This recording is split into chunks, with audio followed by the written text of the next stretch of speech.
I'm going to do my walk here, and what I'm going to do is I'm going to set the alarm for 20 minutes. I'll walk in that direction, then walk back. That'd be about 2 miles.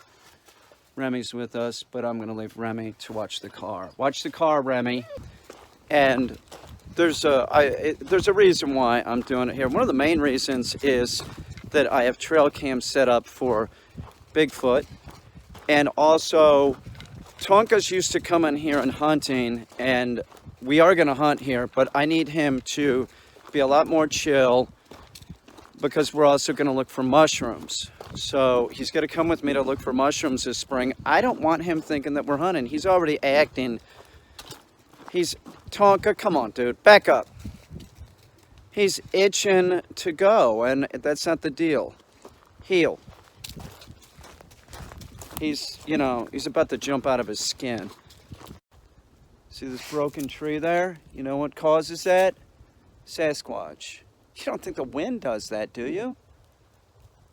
It's Bigfoot.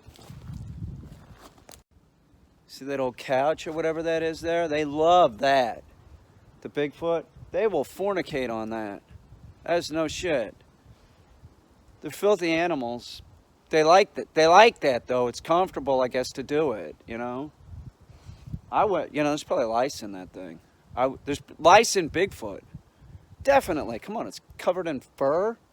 It's gross. It's a nasty animal. It is. Look at all this brush that's like cut down. Yeah, I would imagine that would be like mushroom heaven. Look at all these dead trees, and I would think there's all kinds of. It just looks like mushroom country. You know, Beaver Dams is known as the mushroom capital of the world. It's birch trees, chaga mushroom. I think it grows on the birch tree, and birch tree only. Sort of blends in. It's black. That's good. See? That I would feel safe taking one of those. There's a lot of mushrooms that like I wouldn't. There's no way I'd even consider it. Like a morel. I can look for morels and feel safe. A giant puffer ball. Sure. Chaga. I think it's chaga, right? I don't know. That's weird. By the time I got to this point, the last time I was here, I was so out of breath.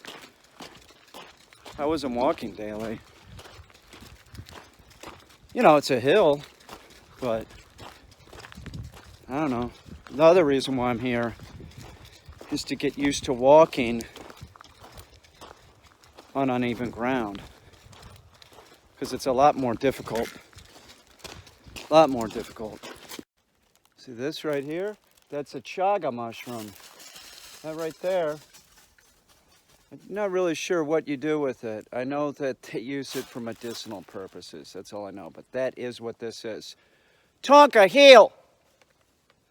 Tonka thinks we're grouse hunting because we're off the path. Look at what he's doing. No, here, heel. Come on, buddy, let's go. Jesus, Tonka. See, here's a mushroom, right? Would I eat this? Oh no, I don't know what this is. I have no idea. Could be edible. Could taste like wood. Or it could kill me, so I'm not going to eat it. I mean, just in this little area where I saw the chaga, if that's what it is. I think that's what it is. I've found a bunch of different fungi. I don't know what any of them are. I don't see any morels, but it's still too early. I'm getting morels this year. I am. Because I'm looking for them. And I know when they'll be out, which is like early May. Tonka, get over here, buddy. This chaga thing, I know where a lot of birch trees are too. I don't know what you do with chaga. Maybe you make tea out of it. I don't even know if that's the correct name of it. But there's some fungi that lives on birch trees that sort of blends in with birch trees. It's that. That thing's sort of hard. So if it is a fungus, maybe you make tea out of it. I don't know. I want stuff that I can eat. Chaga's worth money. I'd take it. I also look for ginseng in the fall. Definitely. I know what that looks like. I'll get a ginseng. You gotta have a license to take it though. I'll get a license, fuck it. I only planned on doing, 2 miles or something, but I could walk around in the woods. I'm on a path right now, but I could walk around in the woods just for hours. And that's one of the reasons why I like grouse hunting, is because you get lost. There were times it was getting dark and I had no idea where I was. And fuck, I'm gonna have to sleep in the woods. It's fun. The thing of it is in New York State, if you walk straight in one direction, you're always gonna find a road. And the other thing that really is the truth, people do get lost in the woods in just about every state.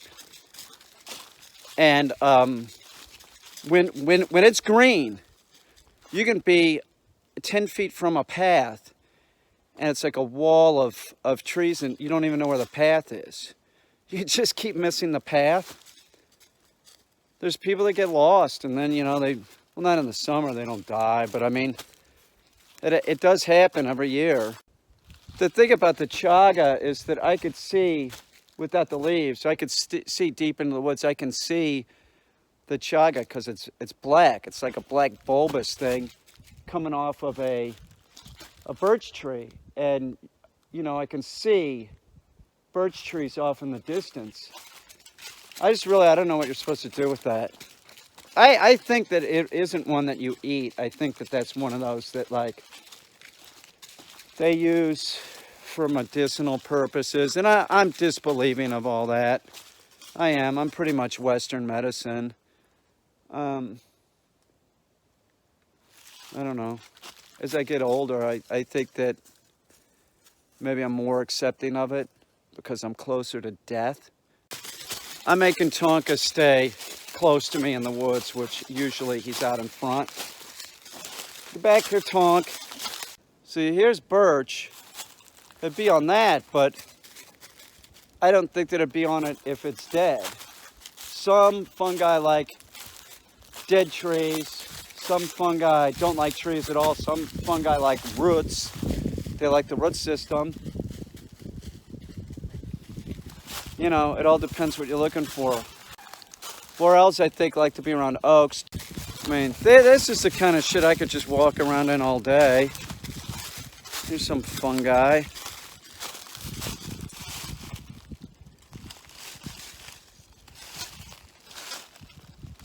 Here's some type of jelly fungus. I don't know what that is. All I know is it's like a jelly type. Probably the wrong season. Some of the jelly I think you can eat. I don't know what that is. Who knows? That is, I don't know what it is, but it's not real hard.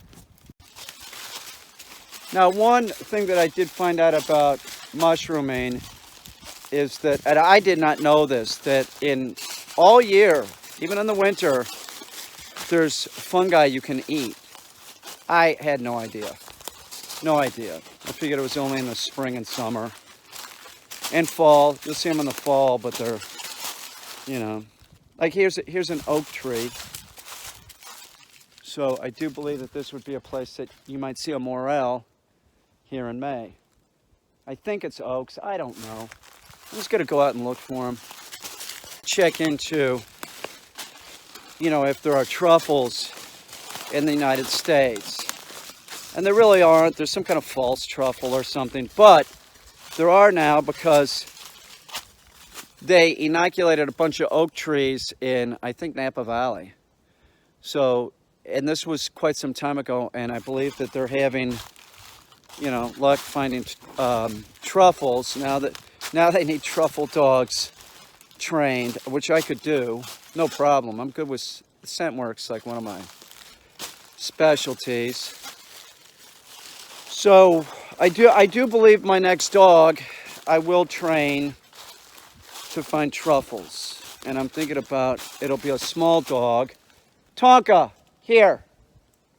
It'll be a small dog, maybe a Yorkie. I don't need anything like Tonka, that's for sure. Tonka, heel. He covers too much ground too quick. It's not necessary. It's great if you're grouse hunting, you know, he's great. But for this, and if I'm going to train a truffle dog, the other thing is like, how am I going to get out to California to find truffles? That's an issue too. But if the dog can do it, I know where they are. I could probably pay for my trip. The other thing is too, if I can train a truffle dog, I can train somebody else's truffle dog, which I could trim. Any type of scent work, I can train your dog to find whatever it is. But first they have to learn. Sit down while here, heel, kennel, all tortoise implied stays. And more than that, they need to learn hold and drop and to retrieve. If they can retrieve, and they like to retrieve, and they all do, then I can train them to find the object, and then I switch it off to whatever scent I want. Heel. No. A lot of the mushrooms and stuff that Adam Harrington points out, I've seen the stuff like that jelly fungus. I've seen that. I just didn't know that was edible. I think he said it was edible. I don't know. I'll tell you what everybody, I'm looking at fungus, fungi. Tell you what everybody that does it says is apps are not as good as books. They really recommend books. Somebody said go to the library. Are you kidding me? You want me to go to the fucking library? That's crazy talk. I'll tell you what, that's what everybody used to do. And I've thought of that like so many times, like, you know, in the last 20 years, like 25 years, whatever. What did we do before the internet? Yellow pages, the library, all a bunch of, it was crap. It was fucking, you know, it was a hassle to get any information. The World Book. Yeah, let's go look at the encyclopedia, you know. I don't know how I got any information, to tell you the truth. Like, when I was first moving to New York, I was going to apply for this job at, I wanted to apply for a job at Guiding Eyes in Morristown, New Jersey, because I figured it was sort of close to Brooklyn. It's not. It would have taken 2 hours both ways. It just like wasn't anything that was even remotely feasible for me to work at that place unless I was like, you know, living in Morristown, New Jersey. It would have sucked. It would have. There's birch trees all over this place. There's everything here. I always tell a birch tree because it has these striations. Even the black birch has striations like that. Let me look for a black birch. I'll show you a black birch. You can use those for making soda. Tonka's on something. With the grouse. One thing about this is I've found several little ponds that I did not know about, which I've hunted this area for grouse and woodcock. But I didn't know about these ponds. They could be considered for like duck hunting. Wood ducks don't go anywhere. They stay around the whole year. So, like the wildlife management area, what they're gonna do is, like on the first day, they're gonna get out of there. After the second day, they're definitely out of there. They go somewhere. They don't fly south, man. They stay in the area during the winter. So they're not going anywhere. So they go someplace. So I suspect that they go to these little ponds, that are in the area, because they just skedaddle and then you don't see them. Opening day in Catherine Creek. It's a lot of wood ducks and teal. It's mostly what you're shooting is wood ducks and teal. There's a lot of geese in this area. That's usually what I hunt. These ponds are a little bit too small for geese. But a wood duck, a teal, I don't know. I didn't hunt because of like skin issue, because going in a wildlife management area like that, there's just so much bacteria in the water. It's not even feasible. There's no way. He's old, he's retired. But I would let him go in a little pond, little clean pond, no problem. I have no idea where I am right now.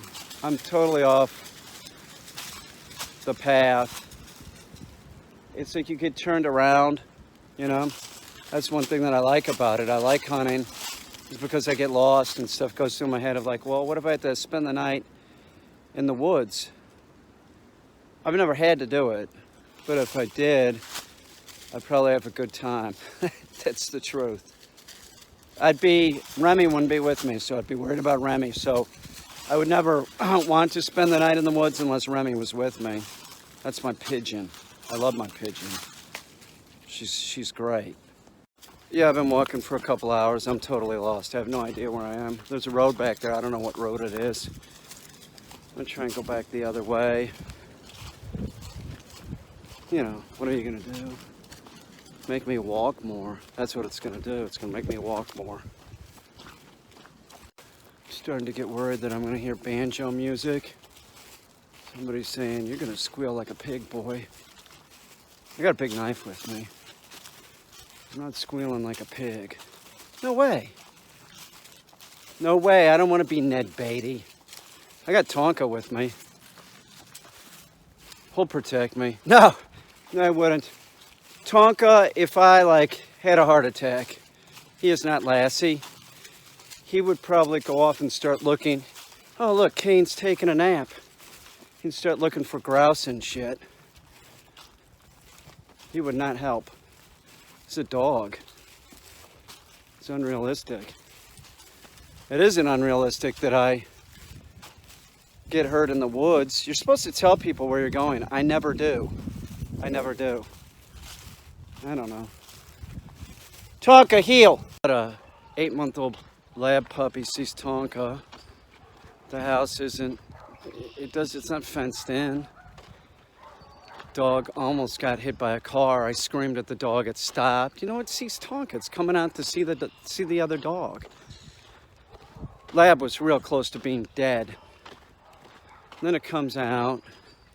It's fucking dancing around Tonka and shit. So fucking annoying, man. It had a remote collar on, like a Chinese one, like a cheap one. It wasn't on proper. They didn't have the remote with them. You know, the collar was on the remote. They didn't have. If the dog won't come when it's called, you have a serious problem. And I know several dogs in this area that do this. You train the dog to do that. You train. One of the ways that you train the dog to not come when it's called is that when it finally comes, you know, it's been fucking with you, then you punish it. That just trains the dog not to come to you. So whatever you do, whatever the dog is doing, you know, so it's being a dick. Once it does come to you, you can't scold it. It just trains the dog not to come. Your positive and negative reinforcement happens in 1.3 seconds of the action. So the dog was fucking with you, then it came to you, and then you smack it or something. That's not gonna work. That's so common. The dog that doesn't come when it's called. Owners do this. They can't get it. They don't get it because they think like a human. Oh yeah, everything's like you, isn't it? It's a real problem. Yes, it's a huge problem. People have this idea, oh yeah, I've got to get a dog, it'll be easy. Yeah, tell that to the 4 million dogs that are dying every year. Dog's not gonna come, you know, you have to condition that in too. You want it to come when it's called, then you have to train it to sit, have it off at a distance, and then call it to you, and do that repetitiously. And don't smack the dog and scream at the dog and berate the dog once it does come. And use a fucking leash. They have this untrained dog with an e-collar on. You know, it's going in the street. That dog is going to get hit. It's clear it's going to get hit. It's fucking stupid. It's just fucking stupid. Oh yeah, the dog stays in your yard. Yeah. Seriously, it missed the front of the car by 2 or 3 feet. If I wouldn't have screamed no, it would have gotten hit. It's fucked up. Train your dog to come when it's called. That's done with training. That's repetitious. That's how it's done. What do you want? What do you want? You want something easy. Everybody wants something easy. Obviously, these people did, or do. They have an e-collar on a dog that isn't even trained. That's not even like the purpose of the e-collar. The e-collar, you know, teaches the dog. You give it a command and it's conditioned in with the e-collar and functions quicker. It's not about, you shouldn't be using it as like a punishment tool. Oh, I'm gonna zap the dog. That's, fuck. It's real nice out today. It was difficult getting going. I had to walk about 3 miles before the pain stopped. It's like, I don't know how else to describe this. It feels like there's like a nerve stuck in between bone or something. It happens every day, a few times a day. It usually happens after I sit down. And I'd just been sitting down, but I'd planned to walk, so I was like, screw it. Let's go, Tonka. We're gonna go for a walk. I feel okay now. You know, feels, you know, whatever. It's cool looking. Looks like it's like werewolf weather, or dogman weather. That's when they come out. Vampires too. Vampires like this kind of foggy shit. So when they turn into a bat, they can fly off into the distance. It's harder for you to see them. They'll drink your fucking blood. And I know what you're thinking. You're thinking, no, that's just in the movies. Where'd they get the idea from life? Fact is stranger than fiction, isn't it? Vlad the Impaler? Count Chocula? And Count Dracula, not Chocula. He's real too. He's a real like cartoon on a box of cereal, which that's cereal that I've never had, and I doubt I'll ever have it at this point. I used to love Captain Crunch, but it's just not. My days of Captain Crunch are over. I don't want diabetes. Fuck it. I checked my blood this morning. It was 101. It's almost close to normal. Yesterday I had a can, this is the truth, I had a can of Campbell's soup. I checked my blood about 15 minutes after I ate. It was 130. It was 130. Then I'm like, oh, that's got to be wrong. It's just a can of soup. It was cream of chicken pot pie or something like that. So then I went out and moved a ladder. And moving the ladder took about a half an hour. And it was work. I was doing a lot of shit. And that was enough to knock it down to 101. I don't know. I'm starting to think I can't eat any like processed shit. You really start seeing what's going on with your blood sugar when you start checking it after you eat things, so you find out like how it affects your blood sugar. Now, I'm finding out that sorbitol, it's sugar-free, but it might give you a glucose spike. And I bought some like licorice that was sweetened with sorbitol. So I'm going to have a couple of those and then check my blood sugar to see if that's true. I don't want xylitol or whatever. I don't want any of that. Those are both, Alcohol, sugars, I think that's what the chemical is. I don't know. I don't really need that. I got chocolate. I can eat unsweetened chocolate. That won't be a problem for me, eating too much chocolate. No way. No way.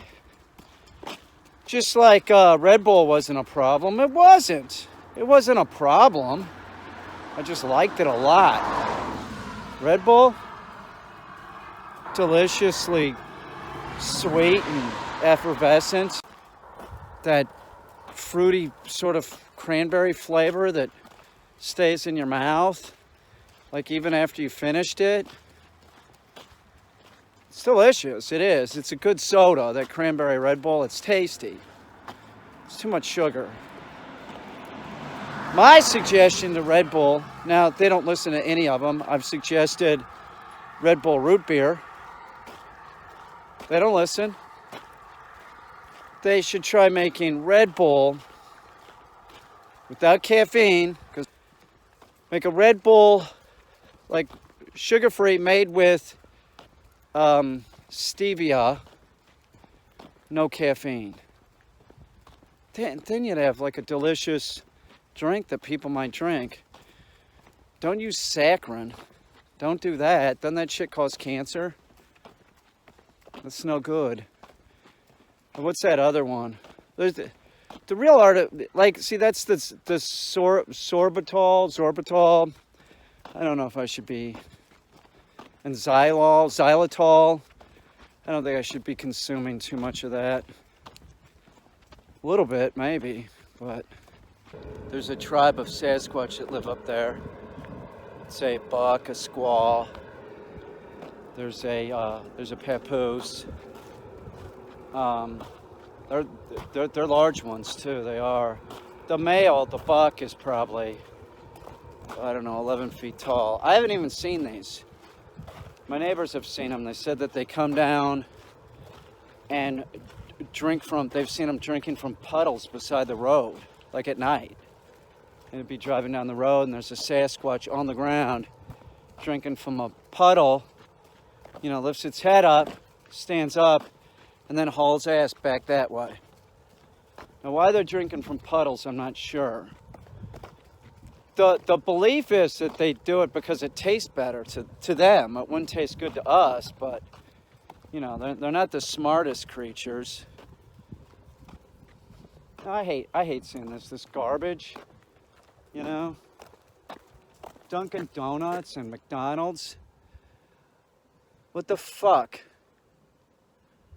For years I would intermittent fast, and it was effective for me. I didn't get fat, and it was a great way to save money. It was awesome, you know. You're broke, you just don't eat and lose weight.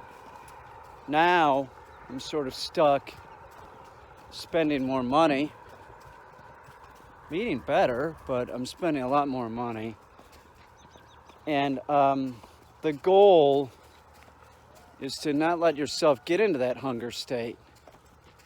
Don't get like that. Just eat stuff with like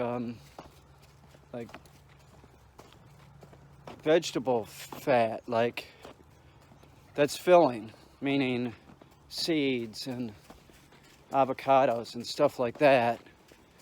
That's filling, and you just sort of, I feel like I'm grazing all the time doing this. I have lost some weight, but unlike intermittent fasting, the goal is to change how you eat, totally. So intermittent fasting, I would eat whatever and then starve. But with this, that's not it. That is not it. It's about, you know, changing your habits, your bad habits. Just eating proper. It is not cheaper. It's definitely more expensive. The things that I don't even, you know, I don't really consider myself like somebody that would like, oh, I want bread, you know. It's not really anything that I'm into. But as soon as I start doing this, like lowering carbs and stuff, I miss the bread. I bought Ezekiel. It was in the freezer, and I don't understand how it works. It's got carbs in it, of course, but it's like less. There's no sugar. It's like sprouted grain bread. What the fuck does that even mean? They sprout the grains before they smash them up, I guess. It tastes like bread. It's okay. It's good. It was fine. I had like some pork that I cooked on the barbecue, and like a pork sandwich with asparagus on top. I had that. That was good with mayonnaise. It's fine. I was thinking about using that, maybe making a grilled cheese. I'm gonna keep the carbs down though. Carbs are just, you know, you get older, they just start going right to your gut. So I gotta lower the carbs. You know, some of these things are as bad as like just eating pure sugar, like a bagel. I think a bagel jacks up your blood sugar more than, because of the carbs, more than like a sugar donut. I've had some ridiculous thoughts in my head since I started exercising and changing my diet. Like, I want a pet pygmy goat. That's just so unrealistic. I'm not gonna get one. Yes, it's unrealistic. They're cool. You have it inside, it'll tear apart your house and shit. It'd eat my trees. A Yorkie is much more realistic. I get a Yorkie probably for, in this area, not that much, like one that like some family bred. Not much at all, but I mean, I'm not doing that either.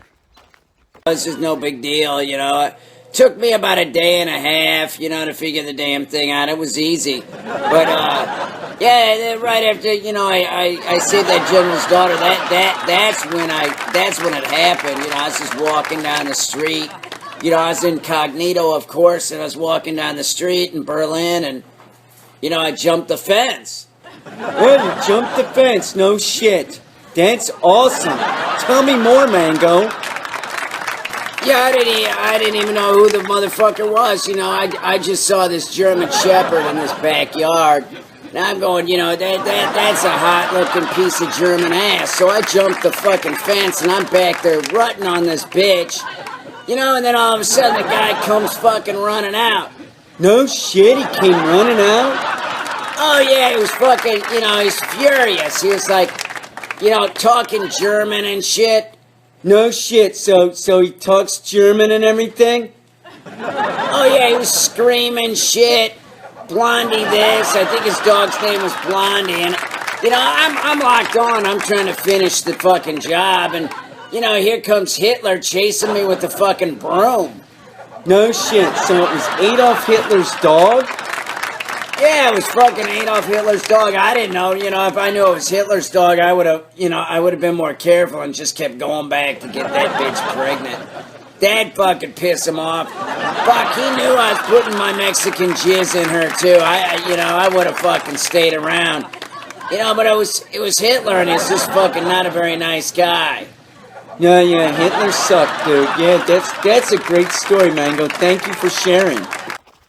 I had to walk today. Resting is not the correct option. It isn't. If you have pain, the option is this. Either you get a new hip, you get a hip replacement, or you walk. Don't stop walking. Just put up with the pain. That's it.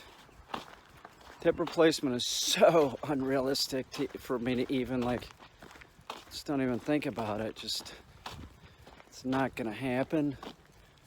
It's not. I had to go get a colonoscopy. I have no idea. There's nobody to even, like, pick me up. Like, I don't know what I'm gonna do. Much less if I had a hip replacement. The recovery time for that is just horrendous. It is. It's a pretty intense operation. I've known several people that have gotten them.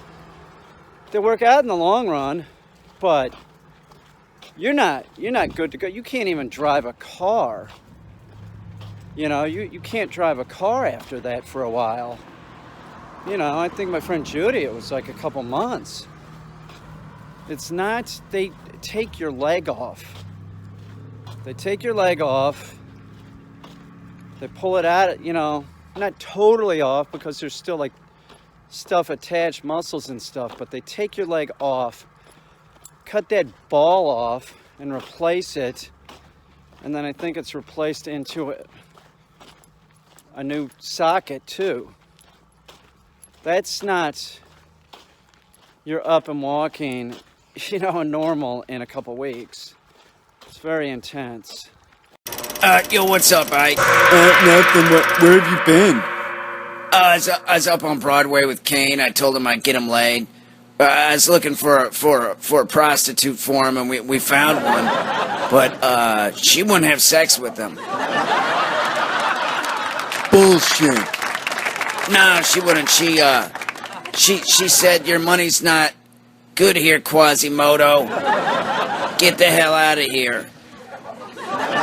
Then she said something about Caine. Caine looks like he's from a leper colony. I think it's something really gross. And then it was as we were walking away, you know, Caine was like totally defeated, you know, like. And she started saying, maybe you could have a chimpanzee at the zoo, son. I'm not gonna. No shit. That's so awesome. Did you get it on video? No, I didn't. It wasn't a time to, like, be whipping out my iPhone and taking a picture of Caine being defeated by the toothless whore. You know, something else. You don't train your dog to be off leash by not using a leash. What's the matter with you people? You get a dog and then you don't want to use a leash. But you think the dog is supposed to function because you love it. That love is fucking short-lived. That dog, all these dogs that end up in animal shelters or hit by cars. You love the dog, but you don't love the dog enough to use a fucking leash. How do you think you get the dog off leash? You use a fucking leash. That's it. It's absolutely ridiculous. I had this woman call me that I had done a board and train with her dog. You couldn't tell her anything. I recommended an e-collar. She wouldn't hear of it. Then she calls me about a year and a half later and says that she wants her dog to be off leash. She tells me how she wants it to go down. She wants to meet me every week in a park and wants me to train her dog to be off leash. She's telling me how it's supposed to be done. It's not the way it's done. So by the time the dog's 6 months old, the puppy, because it had been through a board and train, she feels that it's equipped to be out of a crate when she's not home. The straw that broke the camel's back with this owner, I had to stop watching the dog because it was a not a good situation. It was a liability for me because the dog comes over the house. I'm gonna watch it for some days, and 2 days after it'd been there, it started throwing something up, and it threw up this, like, she told me it was the angry bird, whatever that is. It was like this red stuffed animal toy. Been in the dog's stomach for 2 days. It finally threw it up, which is good.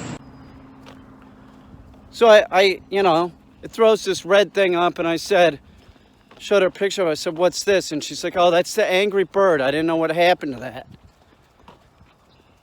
That dog, and dogs that do this, that swallow non-food items, that can kill the dog flat out. That could be a huge operation. Huge. Anything like that. Cause a blockage, you have to go in and get it.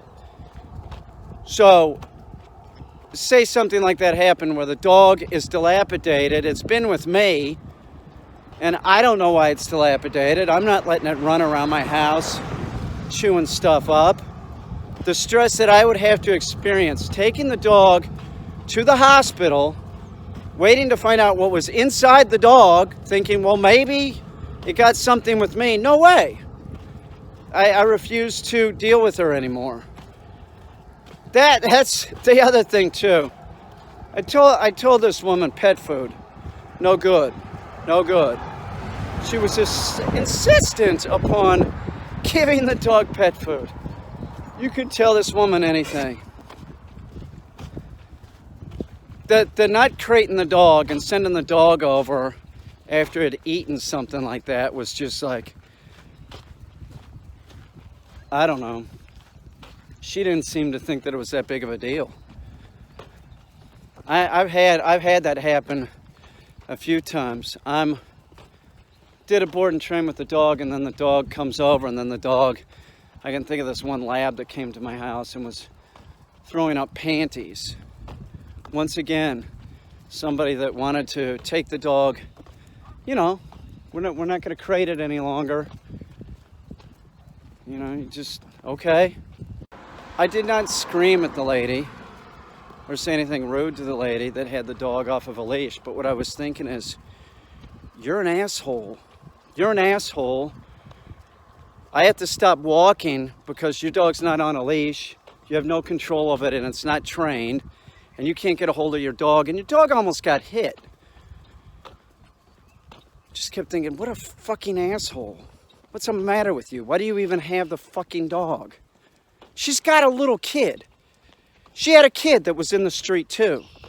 She's like, get out of the street. The kid was like 3. She's got a 3-year-old and a fucking puppy.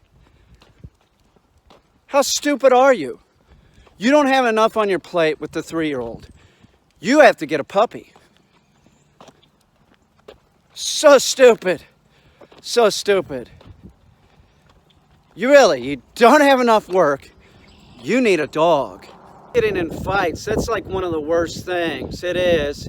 It's terrible.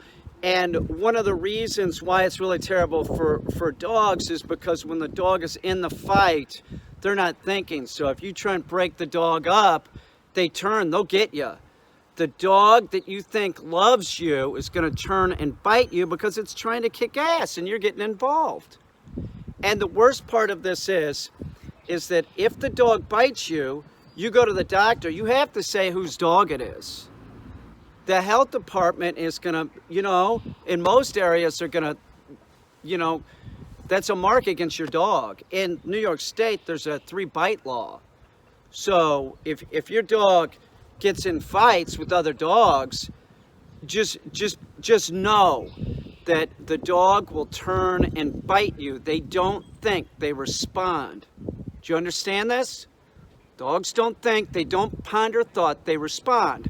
So you're trying to get the dog off the other dog, you grab the collar, the dog turns, it's gonna get you. I just remember on hunting trips with my dad, there'd be like 8, 10 hunting dogs, like labs and Goldens, water retrievers. And I just remember several times, it broke out in a fight. There was like a mass of dogs, like more than one were fighting, more than 2 were fighting at sometimes, it was 3. And it usually happened when the adults were preoccupied after hunting, they're sitting around having a good time, drinking some beers, and then all of a sudden, there's a dog fight. And I just remember, somebody screaming, be careful, or even before it happened, I remember as a kid, I was around this shit, they'd always say, if you're breaking up a dog fight, be very, very careful, don't put your hand in there. And with labs, one of the more common things that was used to break up the dog fight was a canoe paddle. Bust it up in there and keep your hands out of the way, but try and break them apart. You got to break them apart, and then you have to whatever, they'll try and circle around and fight again. So you have to like contain one and get the other one out of the area. You might have to bully you have to bully both of them. You have to make sure that they know, like, no, I don't want you to fight. Knock that fucking shit off, and you're gonna make yourself look real big. You might grab a lawn chair and be pushing one back and keep your eye on the other one, because the other one will come and they'll start fighting again. So you might take the lawn chair and like chuck it in that direction, just to like make sure that the dog knows that you mean business. No fighting. No fighting. Get one of the dogs out of that area for sure. Now, there's a couple other things that you could do, and keep in mind, man, this is very dangerous when dogs get in fights. They do not think. If you're an old person like myself, and say, I was trying to break up a dog fight, which, by the way, I just don't ever let it happen. That's the best way to solve your problems. Don't let it happen. Monitor the dogs. You know, I don't drink. So when the adults were drinking as a kid, do you see what I'm saying? You're preoccupied. So don't let it happen. But if it does happen, you can also grab their back legs. If you got one dog's back legs and you're kind of like taking them in a circle, right? Take them in a circle. It sort of like confuses them. And they also have a hard time like getting you, and they'll bite you. The dog that you think loves you, which, by the way, it's impossible for your dog to love you, okay? That's just flat out. Love is a complex human emotion. Your dog's nothing like you. It's nothing like you. They don't need the emotion love. That's not what they have. Your dog likes you a lot, okay? So you pick up the back legs like a wheelbarrow. But still, you have the other problem. Like if there's another person in the area, that's great. They can do it with the other dog, and take one of the dog, get the dog out of the area. Whatever you have to do, put the dog in a car, whatever, and keep them separated, because they'll start back up again. But you can pick them up by the legs. Now, some other people will try this, and that's putting your finger up the dog's butt. If they're locked on or something, that's not going to make any freaking difference. Another thing that you could do is, if you're in a yard and there's two dogs and they're fighting, if you can break them up and there's a hose handy and the dog starts coming towards the other dog, blast the dog in the face with the hose. But the big deal is this, is like it might stop for a second and start up again. You have to get the other dog that's in the fight out of that area. If you don't get them out of the area, they're going to fight. And if it's your dogs, make sure that they're separated for a while. If there was a big fight in the yard with two of my dogs or something, they wouldn't be hanging out, I'll tell you that, for a long time. And the next time that they did hang out, I would have them, one or both on a leash or whatever. I might walk them together, but that would be over a period of weeks. I don't let it happen. I just don't let it happen. And I think that is what everybody should be thinking about, is not letting the dogs happen. If your dogs are getting in a fight, ask yourself, are you drinking beer? Are you on the phone? Are you paying attention? Are you encouraging the dogs to do this? Like, you might be like encouraging the dogs and not even realize that you're doing it. Think about what your dogs are doing. And remember, if there's toys on the ground and you have more than one dog in an area, it doesn't even have to be your dog, it could be another dog. You're in one of those dog runs, which I don't suggest anybody goes in a dog run. A dog will fight over something like that.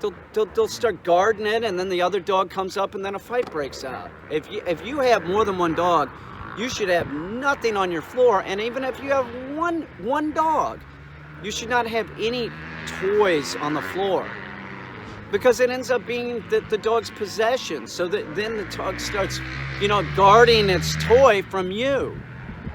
But you think your dog could never do that? Oh, you are so wrong. You are so wrong. Dogs don't fight and then they do. Dogs don't guard things and then they do. You're so wrong to think your dog would never bite you too. You think your dog can never bite you? All dogs can bite. It's a fact. In the right situation, all dogs can bite. I can't believe how much improvement I have in such a short period of time. I'm sure that there's somebody that's gonna see this that experiences the same shit, which is at times I felt out of breath. I wasn't really doing anything. I was talking to this friend of mine. He's the same age as me. And I said, dude, do you ever work out? And he said, dude, when I walk up the driveway, I get out of breath. That's what he said. And I had a similar experiences too. And I don't have that anymore. This is like, how long I've been doing this? A month? Something like that. I mean, just that alone is a vast improvement. Like when I would talk and be walking and try and do video, it was difficult at first. Now it's not that hard. Man, it's like 30 days. I don't know how long I've been doing this. Must be getting close to 30 days. Maybe it's a little bit more, maybe it's a little less, I don't know. But my leg that was really atrophied doesn't look too fucked up anymore. It looks a little atrophied, compared to the other one, but it's creeping up being equal. Like, it's a huge difference. One thing that I have noticed about walking is that if you walk the same route all the time, it tends to get boring. So if you change up, that makes it a little bit easier. There's a track in Corning, like in a park. I might try walking that. Also, there's plenty of state parks. I was thinking about I'm looking at this crow. Or is it a raven? They have these watches that you can use to track your physical activity. I'm thinking about getting one. They're relatively inexpensive. They're $50 for one that does everything. That'll track your GPS, your steps, everything. I'm thinking about it. I don't know if I need it though. It seems like gadgetry. I already have a glucose monitor. I'll check my blood. That, if you're having issues, I would say that would be one of your most important tools. You want to start using that thing and find out how, different food, your body reacts to different food. I had a can of Campbell's soup. It was, I don't know what it was, chicken pot pie or something. I checked it and it was like 130, which was pretty high. It was pretty high.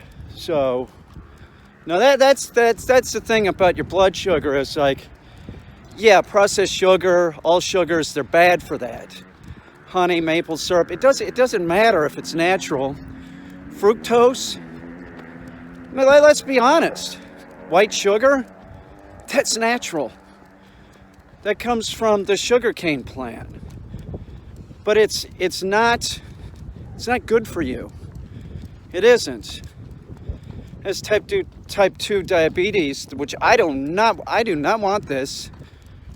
Chances are they say if it's really jacked up and you can't move it down, you're going to end up diabetic.